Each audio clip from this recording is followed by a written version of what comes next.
This is Mike Matthews, the host of the longest running self-produced daily podcast on planet Earth. It is called Mike's Daily Podcast. You're listening to it right now. One of the things that I don't partake too much in is posting every single thought and conception that I have conceived. No, wait. Every thought and processed bit of information that's coming out of my brain in an oh-so-hesitant way. I don't post a lot, is what I'm trying to say, on X or Facebook. Oh, 2024 was the year X turned from Twitter. It metamorphosed into X, the X butterfly. No, I don't post too much to the TikTok or to the Threads. Oh, Threads started in 2024. Fascinating. Lots of stuff happened this year, didn't it? As I look back ever so gingerly. And Facebook and all the rest. So I do this podcast, and I do post it onto a myriad of podcast platforms. And so social media wise, it's basically all through this podcast. But I know a lot of you do all kinds of things on all the various social media because you have it on your phone. See, I don't do any posting from my phone ever. That's dangerous because that's too, there's no filter there. You can just turn it on and bam, things happen. And then you can worry about stuff like this happening. Don't post something you'll regret. I found out from Christine Perceau. Ever heard that what you post online stays there forever? Oh, she's a Toronto-based freelance writer. And she brings up this fascinating idea that also may have shown up in the Costco connection. Even if you delete something, backup servers and even screenshots make it possible to retrieve that. Both adults and kids should be mindful of the images and missives they put. That was the word I was trying to think of earlier. Missives. Bottom line, don't post anything controversial or personal, and ask people before you post photos of children. This was something I was sensitive to way back when Facebook first started. And I got on Facebook in 2009 and I was like, hey, I just took a picture of my friend, but his kid is in the picture. I'm not going to post it. Even though it's of me and my friend, the kid is in the picture. My friend doesn't want his kid on the internet. I mean, this is something that is just common sense. But a lot of people, wow, they just went right through. They didn't care. They just posted whatever they were taking pictures of without a care. Some parents refuse to post images of their children online. And you know where I got this from? It goes all the way back to, Gwyneth Paltrow or some famous celebrity who had kids, Gwen Stefani. Somebody didn't want to ever post, or Julia Roberts didn't want to post pictures of her kids. And I said, wow, that's probably going to be a thing that's going to be true of the average person as well. They don't want that out there. Respect these wishes. If you have a photo from a birthday party or school concert, go ahead and share it, says Christine. I would disagree with her on that. Blur the faces of other kids unless you have express permission from the parents to post online. Alternatively, cleverly cover their faces with tiny emojis using photo editing features built into your phone or third-party apps. Yes, those are there now. Some require a paid subscription, though. So most of you do the free thing, and you wouldn't use that. But most have a free trial, says Christine. I say don't even bother posting those pictures. Talk to kids about safety. Kids should be high on alert before using social media. Avoid clicking on links. Always avoid clicking on links. And I heard this recently from an expert on Bloomberg say, hey, don't even use those. What are those generated codes? Those they're not ISKI codes, but those things that look like squares that you take your camera and you scan it. And oh my gosh, don't do that because you don't see what the link is taking you to. You don't know where it just scanned this for an offer. And next thing you know, you got a virus on your phone. So don't do those. I know there's a lot of don'ts here, but avoid clicking on links and set personal limits for social media because it can be all-consuming. And no matter the social media site, creating a strong password is absolutely crucial. It should include a mix of uppercase and lowercase letters, numbers, symbols, and be arbitrary so it cannot be guessed. And don't share it with anybody. Store the passwords in a secure password app. She suggests 1Password, or there's a password app for the iPhone. Make a point to change your passwords every 3 to 6 months and never use the same password twice or for more than one account. That's good sage advice.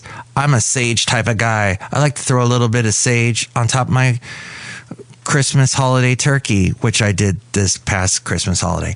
So in all of that, maybe there's some leftovers, all of that we're going to enjoy at Café Anyway. Let me get the door for you. It's called a QR code.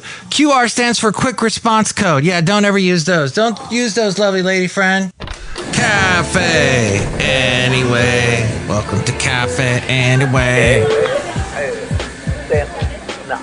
It's Mike's Daily Podcast.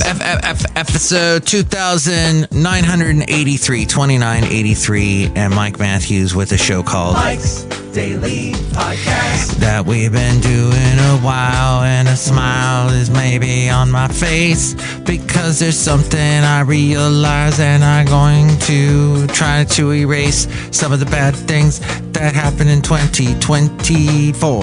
It was a better year than some of the other ones I've been through before. Like 2022, that was an awful year. Yuck. Mike's Daily Podcast. Don't ever want to relive that year again. Bad. And 2020 was bad for that matter. So Mike's 2024, Daily better overall, Podcast. I have to say. Yeah! There was some craziness, as of course I alluded to last podcast, a crazy election. Oh my gosh. And all the campaigning. That just really got on my nerves. And it really changed the way, and possibly the same with you, because I can't see this affecting just me alone. It really changed the way I look at politics and politicians, and how most of them, it's all just for them. Because if you think about it, it is a lot of work that cannot even be done if you want to really be someone who is at the service of the public, of everyone, of all your constituents. It is a lot of work. And I think for the most part, a lot of people don't want to do it, but they do it because they want the power. They're attracted to the power. Power is a great aphrodisiac, and all the other things they say about all the other expressions. So that is what I learned, is I don't trust most politicians. And I guess I never did to begin with. I think that's something my dad taught me. You know, it's something my mom taught me was she never liked Jimmy Carter, which is odd because... And here's today's podcast picture. There is an interesting article in Time magazine about how Jimmy Carter was one of the biggest conservative presidents of all time, even though he was a Democrat, not a Republican. Republicans usually associated with people who are conservative. At any rate, my mom did not like Jimmy Carter. The late great Basil the Boxer never gave me an opinion about Jimmy Carter either way, but he is not in the podcast picture today. Today it is of the other pet that I have. It would be Rocky the cat. Rocky never got to meet the late great Basil the Boxer, but he was wearing a bow tie the other day in honor of Christmas. And this is the last day of, well, definitely the last podcast of the year. So I wanted to celebrate it with a little bit of season's greetings cheer, holiday cheer with this picture. See it at mikesdailypodcast.com. Mom did not like Jimmy Carter for the most part because it was under him that inflation went through the roof, interest rates went through the roof, and as I recall, gas prices went through the roof, and we had to wait forever in line on odd and even days, depending on what was the last number in your license plate. This show is clean. See, I haven't said a bad word yet. That's good. I don't like all the cussing I hear on podcasts, I'm going to be honest. So I'm just going to be telling you that Mom wasn't a big fan of Jimmy Carter. Jimmy Carter did a lot in his life. He did some amazing things you've probably been hearing. And he outlived everybody. Gosh, he got to 100. He outlived Reagan, Nixon, Ford, George Herbert Walker Bush, Walter Mondale, who was his vice president, and he ran for president against Reagan and lost horribly. Woo! Yeah, I don't think he was saying that when he lost, but yeah. So enough about that political side of it. I just wanted to think back on this past year, and a lot of good things happened to me. I would have liked to have traveled more. All I did was go to LA. I was going to make a trip to New York, but issues at work popped up and I was not allowed to go. I was not allowed to go if I wanted to keep my job, or I don't know if it came to that, but just from a professional standpoint, I was not ready to leave work at that time. Mike is on it, man. Go where no man has gone before. We love it, Mike. I tried to be on it. That's why I didn't want to leave to go to New York. And it was, the plans were pretty rushed for what we were going to do in New York, going to see my lovely lady friend's mom and all that. But yeah, that fell through. So 2025, the hope is to do tons of traveling to get it all done. And I'm going to have to basically not be as worried about work. I'm a worrier. I worry a lot about things. And I know that's probably 90% of you. We have that anxiety. This is Mike's Podcast Picnic. So to make us less worried about things for the podcast picnic today, I don't know why it keeps popping in my head when I hear picnic. I just say cheese and crackers. But how about a nice brie with the crackers? Speaking of my mom, whenever I went to see her in Florida, the first night when I got to Daytona Beach, first night she would always have grapes, like some green and red grapes. Some were seedless, if I was lucky. And a big slice of brie with crackers and salami. That was always her thing. I got through that. I got into it. And one of the things, I really got into that brie. But one of the things my lovely lady friend enjoyed, and I'm so thankful that this occurred in 2021. She did get to meet my mom. My mom passed away in 2022, ergo why 2022 was an awful year. But she did get to meet my mom in 2021, and Mom did the same thing for her as she did for me, and that was come out with the grapes, brie, salami, radishes. She'd slice up radishes, and we got to partake. It was such a wonderful evening, and she poured us a glass of white wine. She loved white wine. You are a man. Sometimes you wear stretchy pants. I didn't wear stretchy pants that day. Actually, after eating all that food, I probably had to wear stretchy pants. But yes, as we go outside of Café Anyway, we're bringing you Mike's Daily Podcast somewhere in PodCastro Valley in the land of Ameritopica. It is the last place on earth, NFF episode 2983, 2983. Yes, it was so great that my lovely lady friend got to meet her. And because then a few months later, she was gone. My mom was. So, yes, it is something I think about this time of year.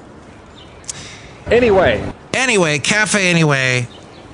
What about this year? What did you learn this year? You know, I could ask you that and you could respond, but you never do. So even though I give the phone number out at the end of the show, and you know my email, that gets given out at the end of every podcast. So whatever. I'm just going to tell you what you're going to tell me. And I'm going to do that via the amazing Costco connection. And they mailed this to me. And one of the people named Catherine Golf said, I learned that time spent with the one you love, is more valuable than things. Oh, well put. You know, I mean, people get stuck on stupid. You know what I mean? That's probably another thing we learned in 2024. People get stuck on stupid. Someone else here says, always trust your intuition. Something else that people learned in 2024, to never give up. You can achieve anything you set your mind to. And here's that I know that's just so filled with cliche, but there must be some truth to it, right? Right? Am I right? Right? Millennial right. It's the millennial right. I just partake in the millennial right, even though I'm a Gen Xer. Here's something we learned in 2024. Millennials are old. Yeah. That's good. MTV News.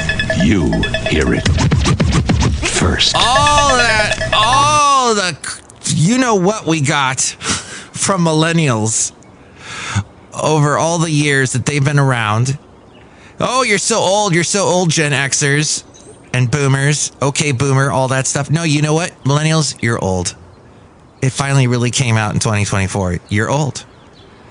And you don't even know what MTV is. Well, I mean, MTV still exists, but it's nowhere near where it was. I guess some millennials got a piece of the 90s MTV. What was MTV doing back then? I guess Road Rules, Real World. That's when it got flooded with reality TV. Fabagoo. Things to do. But one of the things they didn't get to do was watch the MTV Unplugged, because that came along. I think that wrapped up by the early 90s. Anyway, Café Anyway, the point is, millennials are old, and now they're getting mad at Gen Zers for pointing out that they're old. But soon the Gen Zers will realize they're old, and that the alphas are telling them that they're old, and so on it goes. But my point is, kindness matters. It doesn't take much to treat others well. That's what someone else wrote. And I'd like to point something else that I learned recently, and that is, I know I say things like, oh, I can't stand when I see graffiti, or I can't stand when... You will travel into the incredible universe. Like I'm traveling into the incredible universe of podCastro Valley last night. And I walked up to where I was telling you the white pickup truck almost smashed into my car in that cul-de-sac where there's that cool house with holiday decorations that are synchronized to music. And I was walking up there to check out that. And as I'm walking up there, there's a stop sign. Twice I saw cars fly right through that stop sign. And I hate that about the Bay Area. I don't know if that's a California thing. I don't know if that's if we magnify it out, I don't know if it's even a USA thing. People just flying through stop signs. But people don't care. And at the beginning of the last podcast, we discussed about all the things that Gavin Newsom is trying to do by keeping the California Highway Patrol doing surges throughout the Oakland area to stop this kind of nonsense, because for so long it was just allowed to fester and get worse and worse and worse. And people now, they don't even drive their cars through stop signs. They don't even stop. They drive through stop signs, and they drive through shop windows and steal whatever's behind the shop. Steal all kinds of barber shops getting smashed into. The Royal Trump Tweet Decree. And when I'm president, I'm not going to... That's supposed to be Trump. When I'm president, no one's going to do that anymore. Smash through. That's terrible. Terrible. The way they smash through things, it's terrible. So let's see if he... I think he's kind of letting Gavin do whatever he wants. But that sounds like... If Trump wants to prove Gavin that he can do it better than him, by all means, please intervene. Because it has gotten so crazy here. What was the other thing they broke into and stole? They like some kind of a shop. The Republicans continue to point to San Francisco, but at the end of the day, oftentimes they are picking up their iPhone, which was introduced in San Francisco, calling their Ubers or Lyft, companies started and based in San Francisco, to go to their Airbnb company still and started in San Francisco, and then to go and tweet something nasty about our city, which again was a company until recently in San Francisco. $34 billion of venture capitalist investment last year alone, the AI capital of the world. That's what I will say. You can continue to try and put out a narrative, but the facts tell a different story. It's like jewelry stores. It's like all kinds of... she's gone now. The former mayor of San Francisco. Smash and grab refers to the people smashing into cars and stealing stuff, but I guess the crash and grab may be more of what But all kinds of shops and things that you would not... What? They smashed into there? I know from some people that I know in radio, they smashed into the building that housed all the transmitter equipment. Thankfully, they didn't shut down the radio station, but they took a bunch of stuff like tool chests and things, toolboxes. Bands mutations. And toolboxes are expensive, as you probably know. Crowded House, bands mutation. They bands mutated from the band Split Enz. Later became known as the Finn Brothers, because in both bands was Neil Finn and Tim Finn. There's my little bands mutations for you today, just off the top of my head. Okay, some other helpful things that we learned from 2024. Karen Thull says, don't let yesterday take up too much of today. Oh, and that's the other thing. I know I say I hate all the smash and grab and crash and grab and everything else, but there is a certain point you have to stop saying hate so much. You got to monitor how much you use the word hate, because I think in our lives, I don't like this, I don't like that. Pretty much. When you say these things, your scope, your life, imagine the lens that is your life. It becomes smaller and smaller and smaller till it becomes a pinpoint of what you see and what you enjoy and what you take in. And you got to avoid that, because if you end up in this myopic world where you're just sitting there all bitter and full of all the time, you're just going to be one of these sad people. You know, there's a real scary holiday coming up. Worried about the next scary holiday coming up, that never leave the house, that sit in their chair, just watch the news, over all the bad news and everything else, and they just sit there and they just cook in all of this, and they get older and older and older, and they say, what's the point? And when you come to that point where you say, what's the point? Then how do you live? How do you go on living? What is the next scary holiday coming up? Is it President's Day? Valentine's Day? Martin Luther King Jr. Day? We won't call that a scary holiday. Maybe Flying Saucer Day? Anyway, Café Anyway, there's some holiday coming up. New Year's Day. That's right. Or whatever time you're listening to this. Thank you for listening to this. Let every day be a great day to you and not a scary holiday. Somebody said, if I buy 3 containers of my favorite snack so I have a good supply, I'll just eat it 3 times faster. Give to others without expecting anything back. And treat people the way you want to be treated and never take anything.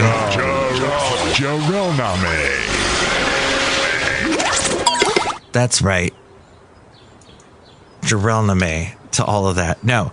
It says never treat people the way you want to be treated and never take anything for granted. Exactly. That's a good one too. Here's a helpful habits. Want to turn a lesson you learned into a long-term practice? Here's how to build a habit, according to Harvard Business Review. They're at hbr.org, by the way. It says, define your objectives specifically and with intention. State why you want to develop this habit. And that can help you stay motivated. Create a schedule, set aside daily or weekly to work on your goal. Create that schedule to do that. Plan for challenges. What has stopped you from developing this habit in the past? What is it? And how can you overcome it in the future? Watch out for those things, those hurdles, those walls. Magnification. And don't magnify them to do the opposite. Make it fun. Pair your routine with a rewarding or enjoyable activity. There you go. Make it fun. That's the thing. Like, I try and get 10,000 steps. And if I walk out the door of my house and go, I'm going to try and get 10,000 steps, well, it's too much. But if I say, ooh, I'm going to walk and check out this place in PodCastro Valley, and I know that's going to be about 5,000 steps to get there, well, then it's going to be 5,000 steps to get back. Well, voila! I'm French, and it's 10,000 steps. And finally, be compassionate and patient with yourself. Building good habits takes time. and effort. You know what else happened in 2024 is when I started videoing this thing, because I'm very anti-video. I'm all about audio. I've always been. That's why I never got into TV. But somebody said to me, hey, Mike, somebody might want to actually watch you talking into a microphone. And I said, okay, well, I feel sorry for them, but okay, I'll do it. So that's why you can catch the video of this on my Facebook channel, facebook.com/Mike's Daily Podcast, or go to mikesdailypodcast.com. And speaking of social media like Facebook, and I'm on all the social media, or what they call the socials. Usually you can find me at Mike's Daily Podcast. But navigating social media can be a challenge, but using it can also be rewarding. Who doesn't love sharing photos of their beautiful kids, precious pups, relaxing vacations, delectable dishes, and daily doings? Yes, that's why social media takes off, because everybody wants to share. We're a sharing country. We just want to share. Well, it says here, it's important to employ safe practices when sharing and communicating online, says Costco Connection. While this is often discussed pertaining to kids, there are safety rules and common etiquette adults should note as well. Be mindful and filled with the mind when you post information. It's tempting to post details about your upcoming vacation or photos of your family. Oh, look, speaking of which, look who just wrote in. Hi, Mark. It's Benita the Rodeo Queen. How y'all doing? I brought my horse Tilly. We were on for a little ride on this beautiful day. And it's a disgruntled fiddle player. Tell you what. What?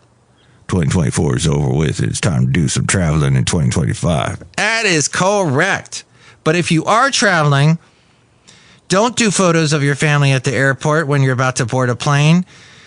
When you do that, it alerts people that you will be away, and it's easier for thieves to scope out which homes will be empty and when. Instead, wait until you get home to post an album with your photos. That's what I did all the way back in 2009. Yes, I've been on Facebook since 2009, when I was then married, and my then wife and my mom and I went to Germany, and I did not post those pictures. Actually, I couldn't back at that time because there weren't smartphones, or there may have been, but I didn't have it. I wasn't rich enough to have one of those.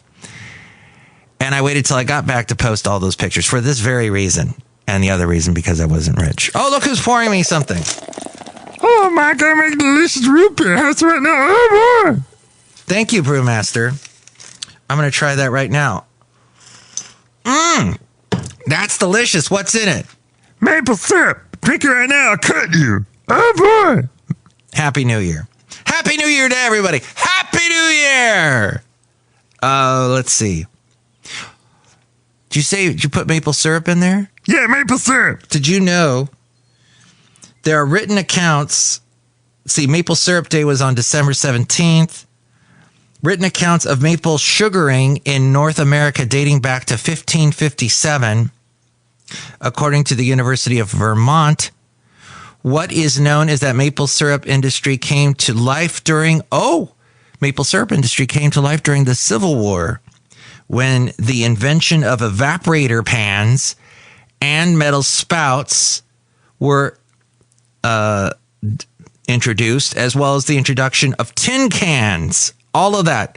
Evaporator pans, metal spouts, and tin cans is what led to maple syrup. Today, Canada produces 71% of the entire world's pure maple syrup. 71%. And of all of that in Canada, 91% comes out of Quebec. All. I'd like to say merci beaucoup to everybody in Canada, and specifically Quebec, for bringing me sugar. Mike at the Café Anyway hotline. Yes. Area code 510-228-4640. Especially if I'm mispronouncing merci beaucoup or Quebec. But yes, thank you very much for all the maple syrup. I love it. I had it on some waffles I made today, my eggless waffles that are full of flaxseed meal and hemp hearts and wheat germ. I put all kinds, and some flour, but no eggs. It's delicious. A little bit of baking is it baking soda to make it rise a little bit, or baking powder? I always get those two confused. But that's enough of my little food channel rant. That is Mike Matthews saying goodbye to you. If you would like to call, that was the number.